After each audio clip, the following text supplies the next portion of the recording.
Deti, kita kembali lagi bersama Asri Ulas yang berbagi ceritanya melewati proses perceraian setelah 17 tahun pernikahan. Mungkin banyak mungkin orang yang belum menikah atau belum melalui proses kesedihan ini nggak bisa paham gitu. Kenapa mesti nangis sih? Kan bukannya memutuskan untuk bercerai begitu ya. Tetap saja adalah perasaan sedih, feeling, apalagi untuk anak-anak ya itu yang paling besar, paling berat. Tapi sampai akhirnya kan kamu bilang udah 4-5 tahun terakhir ini ada perbedaan. Apa momentumnya sampai di tahun kelima ini akhirnya kalian bulat memutuskan untuk berpisah? Karena kesepakatan berdua. Kamu akhirnya nanya itu kan, ketika kamu sampai nanya itu apa sih, ada dorongannya? Apa? Iya. Kesadaran apa? Aku ngerasa kayak ya mungkin udah sampai di sini aja. Tiba-tiba aja? Atau ada sebuah kejadian atau momentum apa? Enggak, kejadiannya udah 4-5 tahun yang lalu. Tapi kesadaran itu nggak ada yang mendorong atau kamu melihat apa, mendengar apa gitu sih? Nggak ada. Cuma rasanya sudah kita melewati proses yang lain. Mediasi lewat psikologi keluarga, lewat keluarga sendiri. Kita berdua juga ngobrol sampai akhirnya aku merasa cukup. Kamu merasa cukup. Kalau boleh kamu sharing gitu ya. Ini kan hanya orang yang melewati badai yang bisa cerita gitu. Apa hikmah yang kamu ambil setelah kamu melewati berbagai pertolongan ini untuk diri kamu?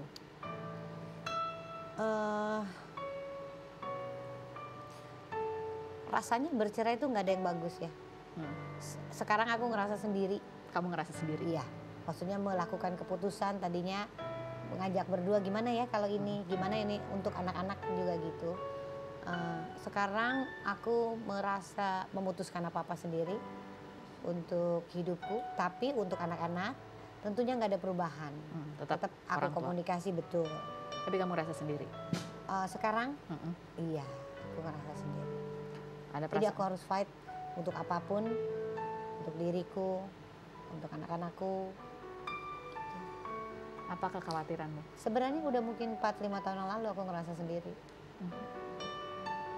Ngerasa sendiri? Iya. Ngerasa dalam pernikahan tapi merasa sendiri? Iya, pokoknya aku ngerasa sendiri aja. Sehingga aku bilang, ya sudah, aku sendiri aja. Apa yang paling kamu khawatirkan sebelum-sebelumnya untuk memutuskan? Sampai sekarang kan pasti ada. Satu, udah pasti image yang akan terbentuk. Bagaimana sih ibu-ibu ini, ibu-ibu katro ini, yang memang saya sangat sayang keluarga dan maunya semua baik-baik saja. Tapi ternyata Tuhan gak ngasih jalan aku begitu.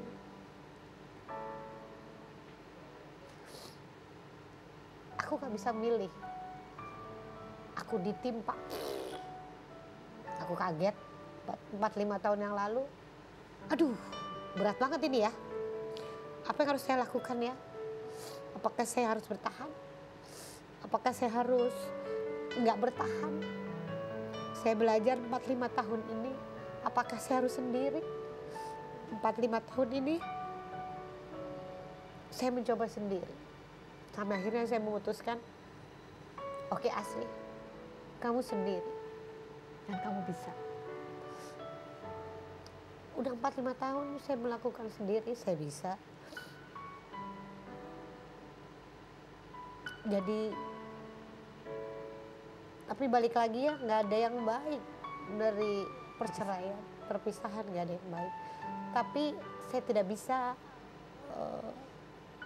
menolak itu karena banyak hal yang harus saya pikirkan juga untuk semuanya. Dan di dalam 17 tahun pernikahan kalian kan kalian juga melewati perjuangan sebagai pasangan ketika anak-anak ya ada masalah kesehatan, ada proses melahirkan yang juga tidak mudah gitu. Ini kalau kamu flashback lagi ke belakang, melihat kebersamaan kalian itu ada apa yang masih bisa dikenang hal yang indahnya?